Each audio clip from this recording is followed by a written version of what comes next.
국회의 대정부 질문 이틀째인 오늘, 통일세 문제와 정부의 대북정책 기조가 주요한 쟁점으로 다뤄졌습니다.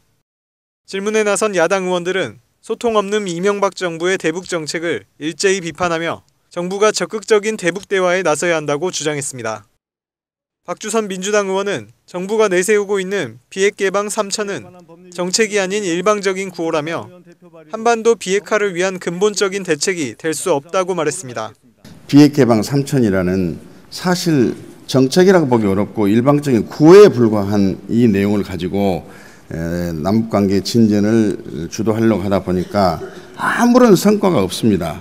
또 국민의 60% 이상이 이명박 정부의 대북 정책에 대해서 비판을 하고 있는데 북한이 진정으로 변화해야 되고 변화할 기미가 있어야 대화가 가능하다 그런 말씀만 하다 보니까 세월이 이렇게 흘러가고 있는데 세월이 흐르면 흘수록 북한의 경우는 핵실험을 할 것이고 핵무기를 개발할 것이고 그랬을 때 한반도 비핵화가 되겠느냐.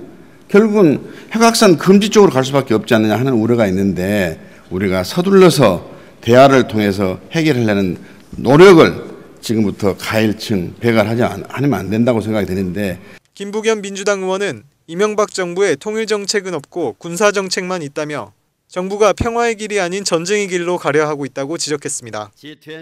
또 김 의원은 이념 갈등의 한복판에 있었던 박정희 대통령조차도 대화와 타협의 중요성을 알았는데 군대도 다녀오지 않은 현 정부의 지도부가 전쟁을 너무 쉽게 얘기하고 있다고 꼬집었습니다.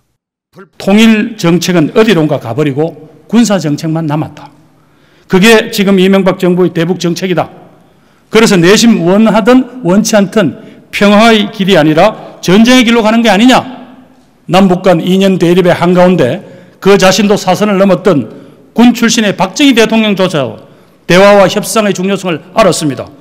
그런데 대부분 군대도 안 가본 분들이 지휘부를 구성하는 이 정부는 왜 그렇게 전쟁을 쉽게 이야기하는 겁니까? 한편 여당 소속 김충환 의원은 앞으로 10년 안에 통일이 이루어질 수 있다고 주장하며 이 대통령이 언급한 통일세에 대한 논의가 어느 정도 구체화됐는지 확인했습니다. 이명박 대통령 임기 중에 통일세의 도입 가능성에 대해서 어떻게 가능성이 있다고 보십니까? 어떻게 보십니까? 예, 그렇습니다. 네. 약 한 38억 원의 지금 통일 재원 마련 공론화 지금 사업을 추진을 하고 있습니다. 그래서 내년 한 2월에 이런 연구 및 이제 공론화에 관한 보고를 저희들이 중간 보고가 되겠습니다만 받고 또 정부 내에서 논의를 해서 이에 김부겸 민주당 의원은 이미 확보된 통일기금 1조여 원에 대한 집행도 거의 이루어지지 않은 상태에서 정부가 북한의 붕괴만을 기다리며 통일세를 추진하고 있다고 비판했습니다. 지난 8월 이명박 대통령은 통일세를 걷자고 했습니다. 남북협력기금이 지금 1조 원 이상 있습니다.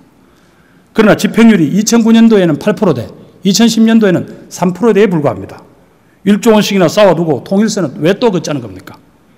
어디에 쓰려고 그러는 거예요? 북한이 붕괴할 때를 대비해서 흡수 통일이 갑자기 왔을 때 그때 쓰겠다는 것 아닙니까? 북한이 붕괴하는 것이 지금 상생이고 번영입니까? 정부 대북정책 기조에 대한 야당의 공세에도 불구하고 국무위원들은 미온적인 반응으로 일관하며 향후 정부의 대북정책에 변화가 없을 것이라는 뜻을 내비쳤습니다. 오마이뉴스 오대양입니다.